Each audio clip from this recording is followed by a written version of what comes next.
Eh bien bonjour à tous, comment allez-vous? Voilà, ça va vraiment bien. Cette fois-ci on se retrouve pour une nouvelle vidéo bien spéciale, même très spéciale.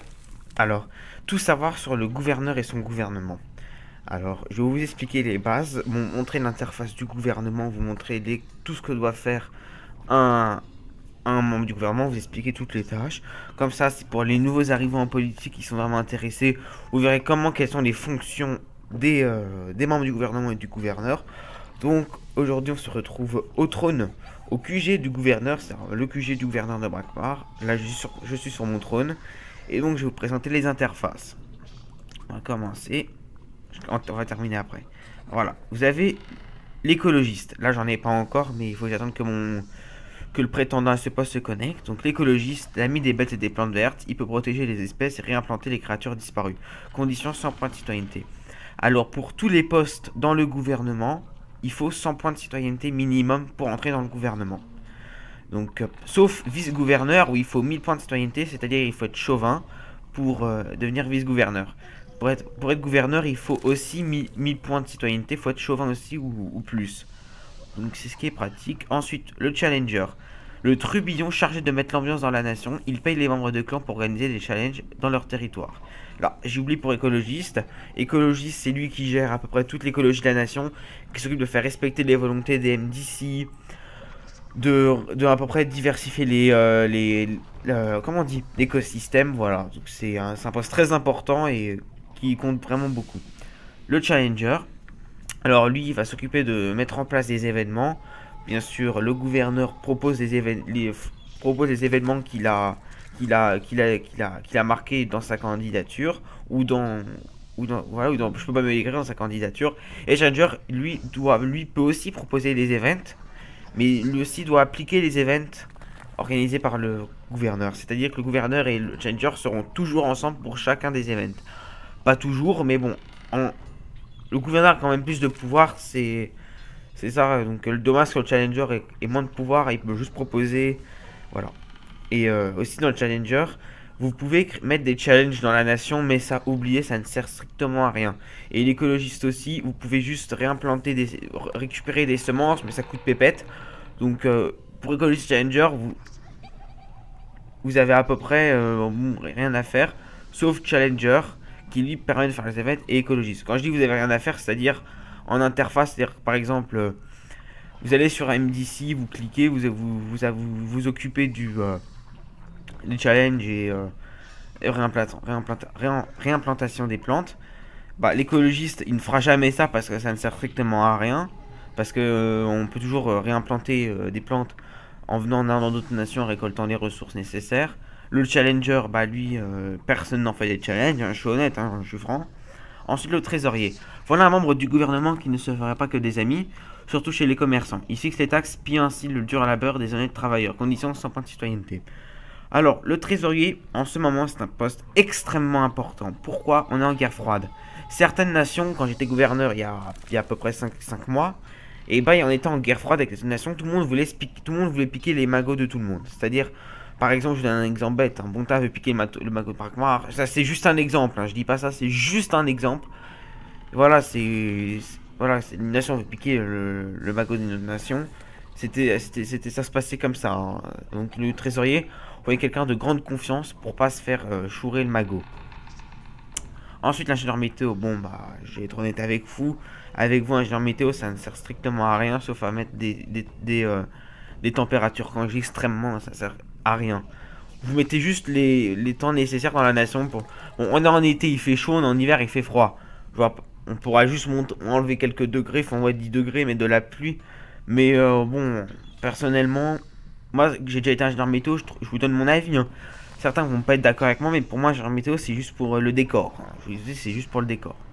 Soldat, alors voilà, je vous l'ai pas dit, faire la pluie, le beau temps, voilà un rôle pour le moins sympathique, surtout quand ce dernier implique de dilaper l'argent public auprès des membres de clan. Conditions sur point de citoyenneté. Je vous ai tout dit dessus.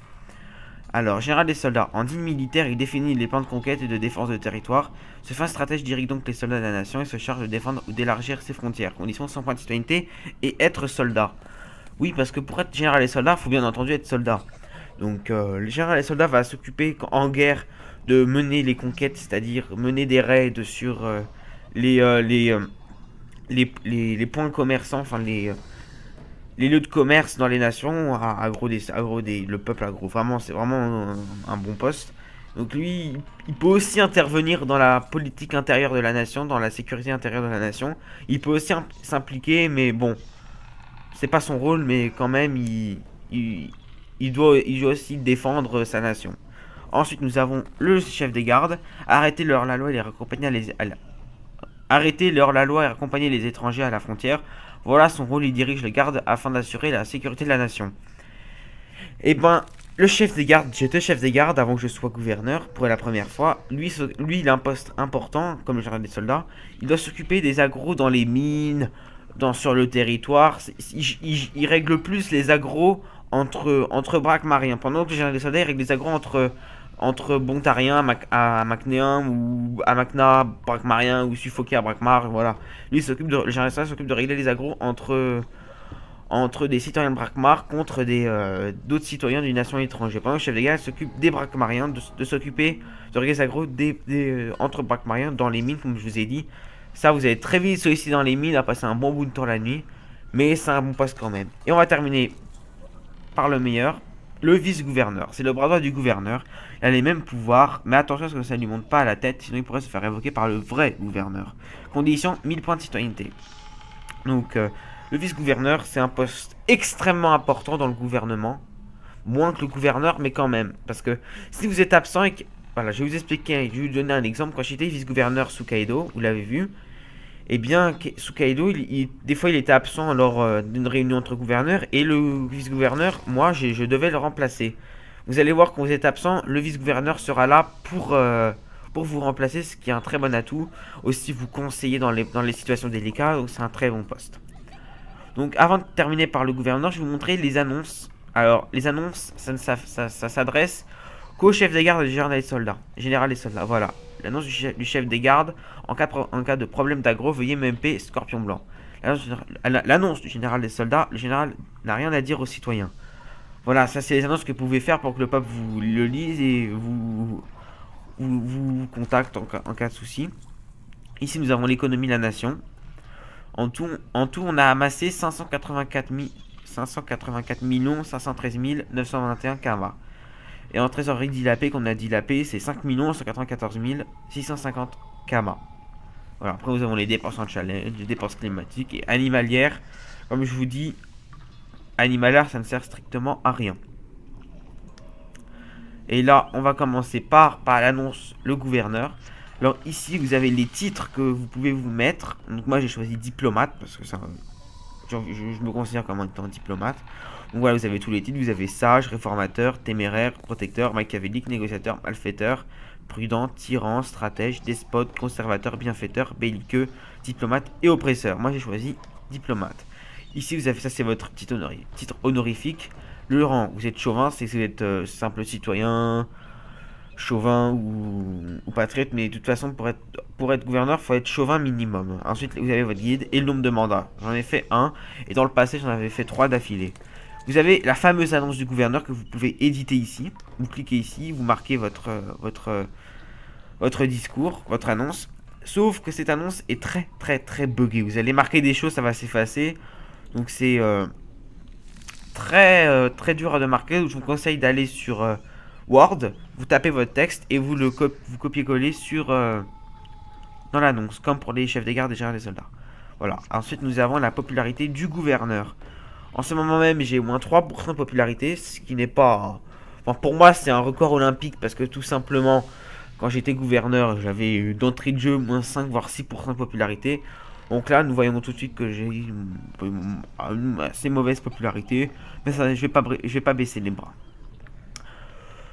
Donc, qu'est-ce que je peux vous dire d'autre? Voilà. Donc, vous avez les lois de la nation que le gouverneur peut changer. Alors, pour changer une loi de la nation, il faut mettre 500 PDC.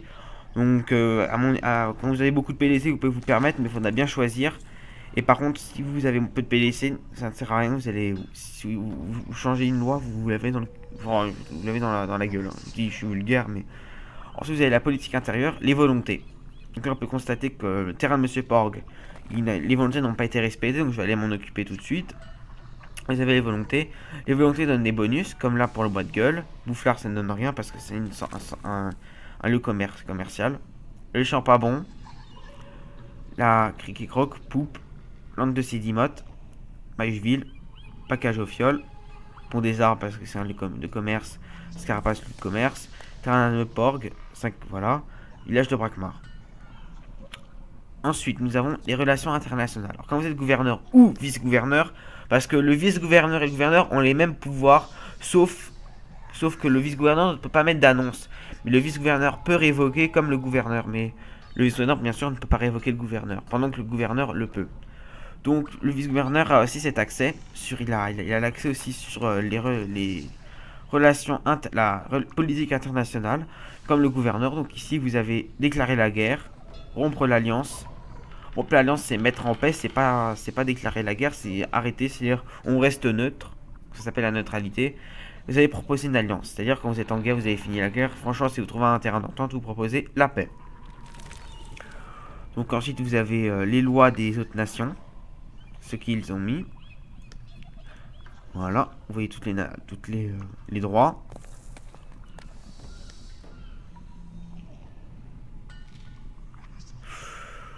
Oh, à maintenant ils ont mis militantisme.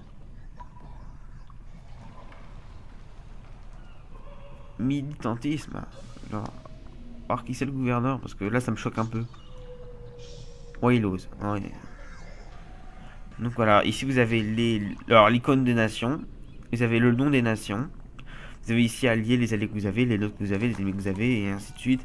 Et ici vous avez les gouverneurs. Donc là on a Deviounet pour Bonta, Bridget pour Suffokia, et Amakna Wailos. Et la nation de Brakmar, moi. Donc et bien sur ce, je pense vous avoir tout dit. Donc je vais vous rajouter une petite chose, c'est quand vous êtes sur, vous mettez le curseur sur votre personnage, vous voyez ici gouverneur et garde. Dans tous les membres du gouvernement, vous aurez sur vous marqué le titre, le titre du poste que vous avez, et tous les membres, tous ceux de votre nation peuvent le voir, sauf ceux qui sont des nations étrangères. Sauf que quand vous êtes dans le gouvernement, vous avez une icône, comme ici là, mon icône de gouverneur, comme l'icône de chef des gardes, général des soldats, vice-gouverneur, tout ce que vous voulez. Ça permet de faire connaître aux autres nations quel est votre poste. Donc, ce qui est pratique. Donc, et ben sur ce, les amis, on va se quitter tout de suite pour une prochaine vidéo. Donc là, ce sera le thème politique. Donc ça fera partie dans la playlist des élections Brakmariennes. Ben, je vais peut-être même la modifier, je vais marquer politique. Donc, et ben sur ce, je vais vous dire à la prochaine. Allez, bye.